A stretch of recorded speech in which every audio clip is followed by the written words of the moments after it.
In my view, and I think is the understanding of everybody who's come here, is that the Africa Continental Free Trade Agreement will not work without us, the subnationals. Completely impossible. There's no country, at least speaking for Nigeria, regardless of how close you are to the president, regardless of how close you are to the ministers, they sit in Abuja. They can't give you your land. They can't help you with community issues. They can't give you the building permits. And they can't provide grid power to the location. They can't tell you what the water table in that location is like. So those investors who have those great relationships, they probably only help you with two things. One is pioneer status, if truly what you're investing in meets the pioneer standard. And then the second is certificate of capital importation for many of us African countries who are having issues with devaluation and our currencies are bouncing around the whole place. So we want certainty on how to get our money back. But for every other thing, we, the subnationals, are very critical. But I say subnationals plus the private sector, because I think many a times the view of private sector is at the top, but there's private sector at subnational level. So for us in Anambra, when we're thinking of coming to events like this, we don't come alone, because we're tired of government speaking to governments.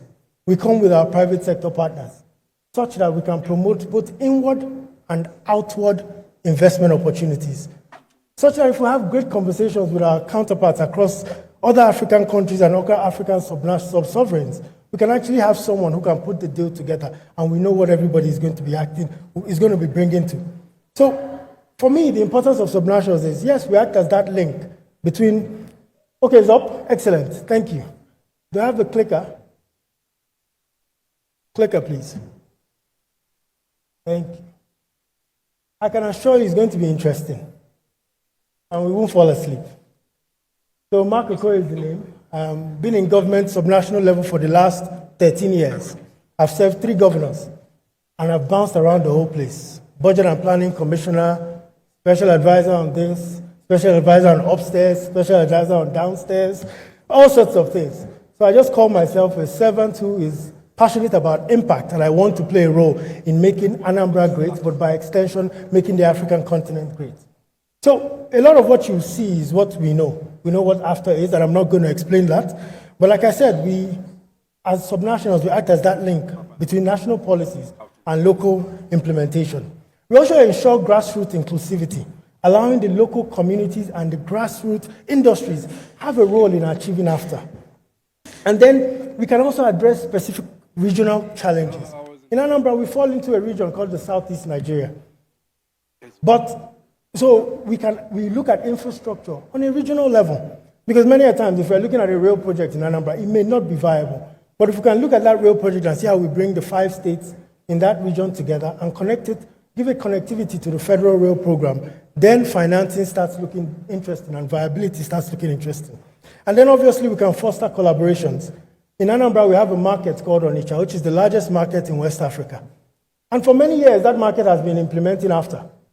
It's just that with all the issues and bottlenecks, but that market, people from Ghana, Togo, Lome, Cameroon, come into Anambra and shop there and then go back out. So there's opportunities for us to explore in that regard. So the key roles we know, and I'll go through them very quickly: facilitating intra-African trade, promoting regional cooperation, developing competitive local industries, and engaging private sector and development partners. I think the last point is the most critical, and that's really where I'll focus on. Who are we and what have we been able to do? This word called IPAs, for many years we've been hearing about them. But the honest truth is that when we were setting up the Anambra State Investment Promotion Agency, we looked at all the IPAs on the African continent, looked at NIPC, forgive me, and looked at also other IPAs across the country, across the world. What did we see that was different, and what did we want to address specifically with our own law? We felt that if your job was just to promote, and you're not part of execution, you're not part of putting that deal together, you don't have convening power to bring in other ministers and cabinet members into a meeting to address, to engage with the private sector or to structure opportunities properly. And most importantly, if the IPA did not have a seat in the executive council of the state, it would not work, the honest truth. So from 2014, when we were set up, our IPA does 4 broad things.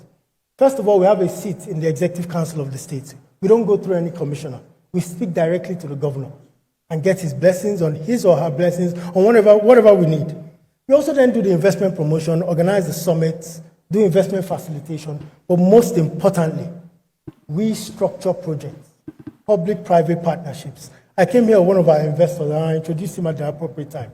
So we bring the private sector, we identify opportunities, we buy the land, we set up special purpose vehicles. If we've set up, my view this year, we've set up at least 25 special purpose vehicles, just this year. In total, we'll probably have about 200 in our portfolio.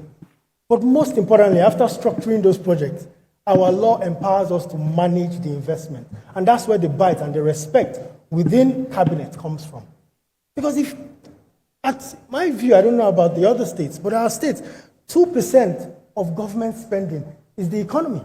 Our GDP, only about 1.2, 1.3% is government spending. So regardless of how important the Commissioner for Works or the Commissioner for Education thinks they are, they're only a tiny, tiny fraction of what is driving the economy. But that remainder, 98, 99%, is the private sector. Whose duty is it? It's us, the IPAs. And that's the different frame of thinking that we must attach to the jobs that we have. So whoever controls where that capital goes to becomes the most critical person.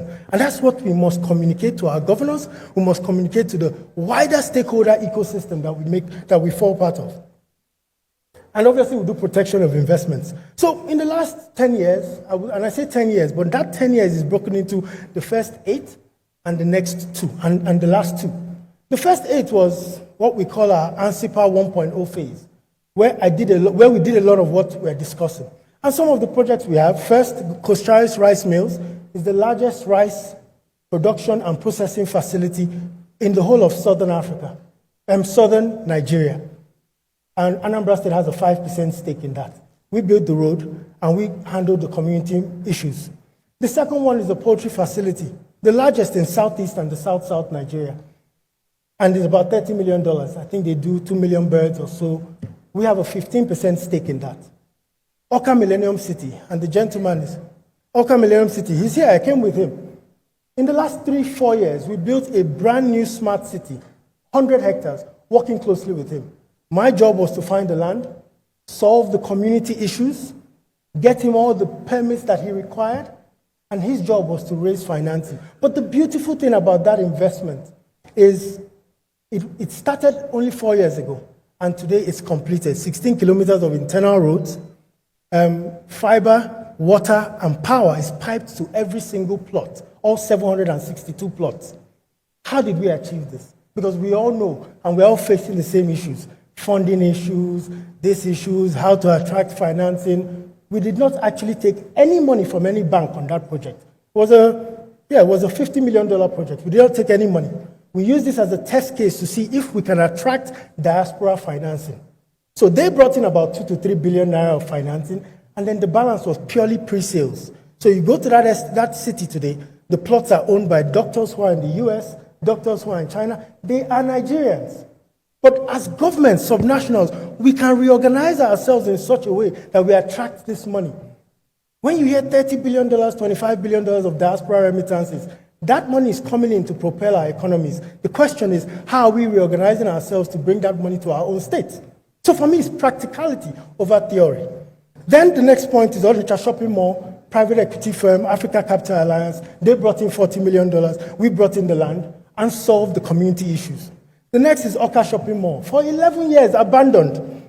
But we ran a process, identified a private sector player who came in on that asset a year ago. We are going to be commissioning Oka Shopping Mall by January. He's brought in $10 million and is completing it. So for me, the solutions to Africa's problems are within Africa. It's not anywhere. We're not pointing to anybody. It's us that decide that. And then obviously we have, and all these projects are in our portfolio. We own a 10% stake, 15% stake. But guess what? We all have these problems of how to manage host communities. How did we do it in Anambra? In a lot of these projects, a lot of them, the ones that are not within urban settlements, the ones that are in rural settlements, those host communities have about a 2% equity stake in the company.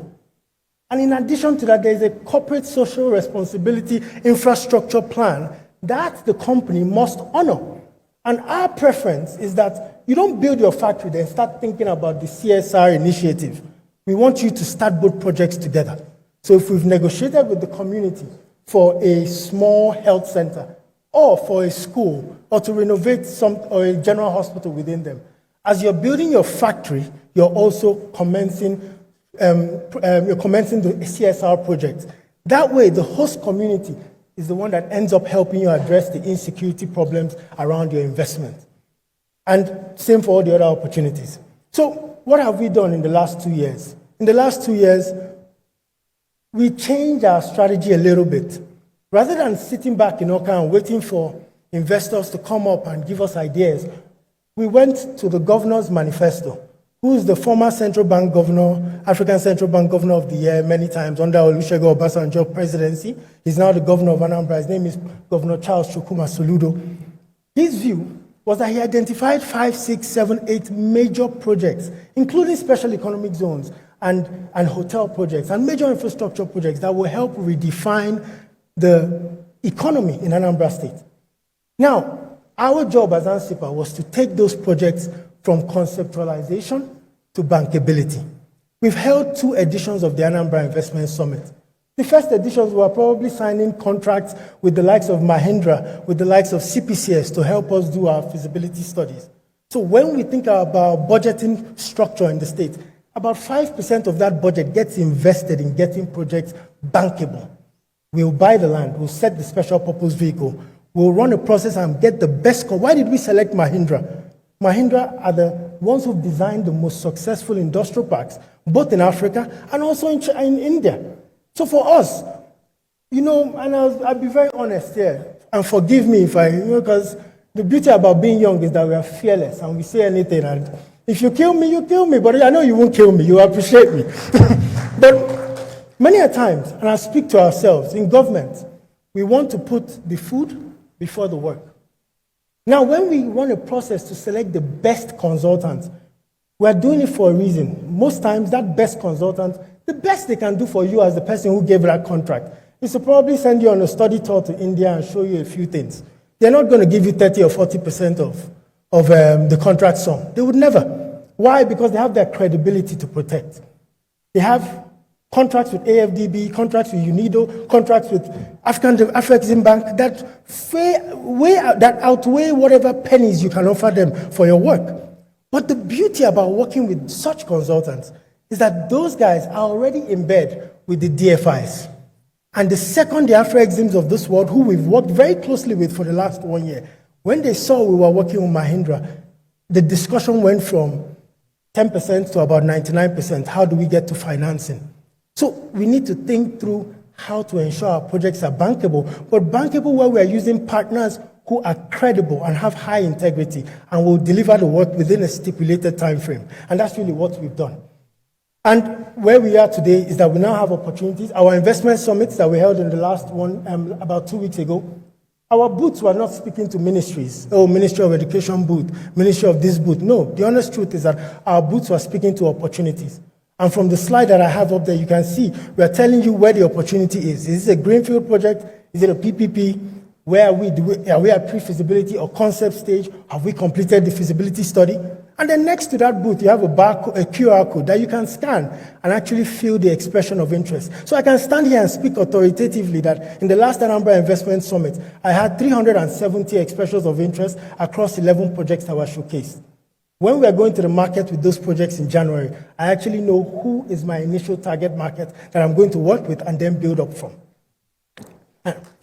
So we have the Anambra Mixed-Use Industrial City, which will be a special economic zone, has the agro zone, has the... Is it moving? No?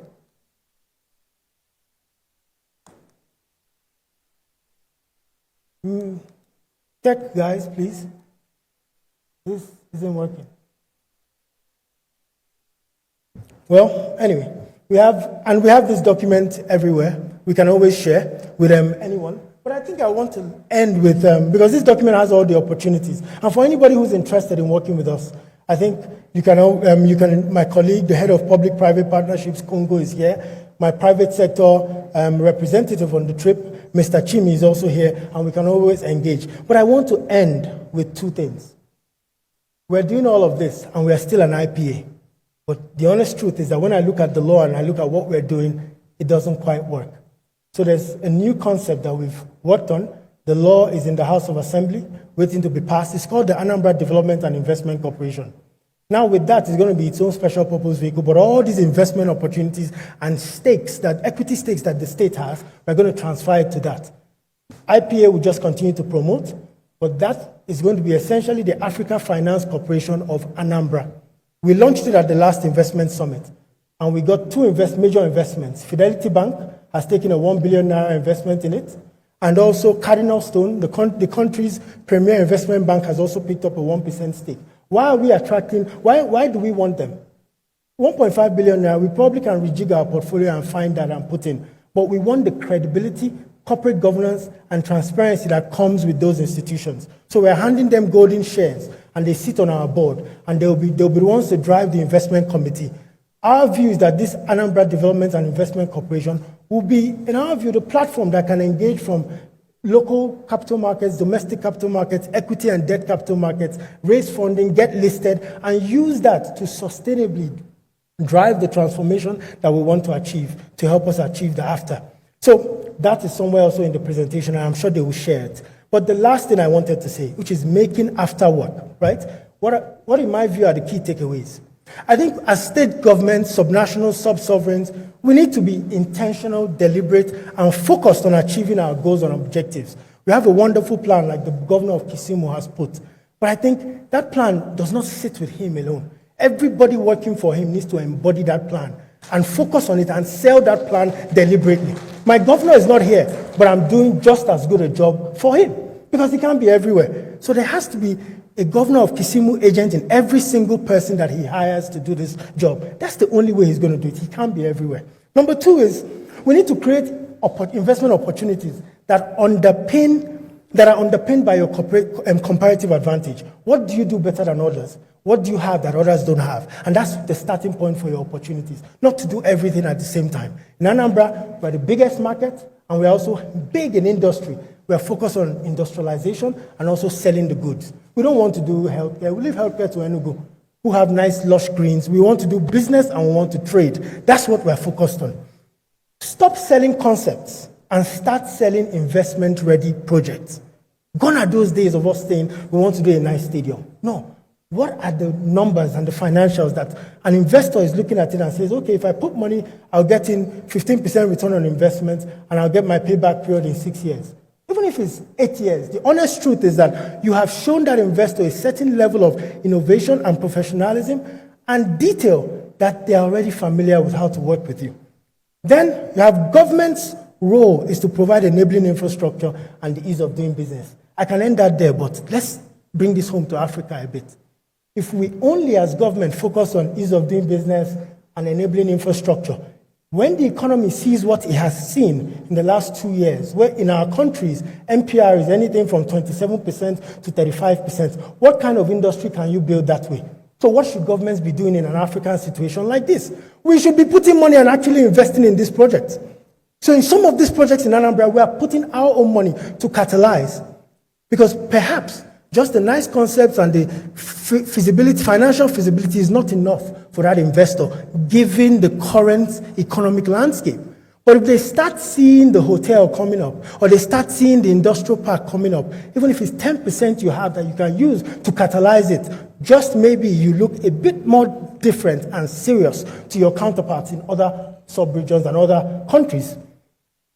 Last point is government should stop speaking to themselves. At events like this, a government should carry along its private sector so that they promote inward and outward investment. I had meetings with Shelter Afrique here. I had meetings with I couldn't get my meeting with the governor of Kisumu, but I'm hoping that after this presentation, he will give me that opportunity. But I had meetings also with the governor of Bongoma yesterday at the lobby for 15 minutes. But in the 15 minutes I told him my view is to bring his government and their private sector and my private sector together. They meet, they talk, they identify opportunities. This is practical solutions for after to work. not high-value, highfalutin theories. The private sectors are the ones that know how to take the risk. What do I want from him? For me, we're trying to build a small tourism sector in Anambra. So I'm asking, you are ahead of us. Are there any things I can learn? We're low on that trajectory on our tourism industry. What are those tips you can give me? How can we do that cross-border government-to-government relationship? But that is only in my view, the foundation for the private sectors to engage. So I'm hoping that by the time we come to the next AfSNET next year, it will be government of Anambra State and 5, 6, 7 critical private sector players. It will be government of Jigawa and 3 or 4. They will fund themselves and probably even pay for your ticket too. The honest truth. So, but to have the conversation as government, then go back and say, oh, I met this governor, he has interesting opportunities. Say, government is back again, they want to steal our money. They should be at that table discussing. So on that note, I hope I've created enough energy for the panelists to have fun. Thank you very much, and God bless.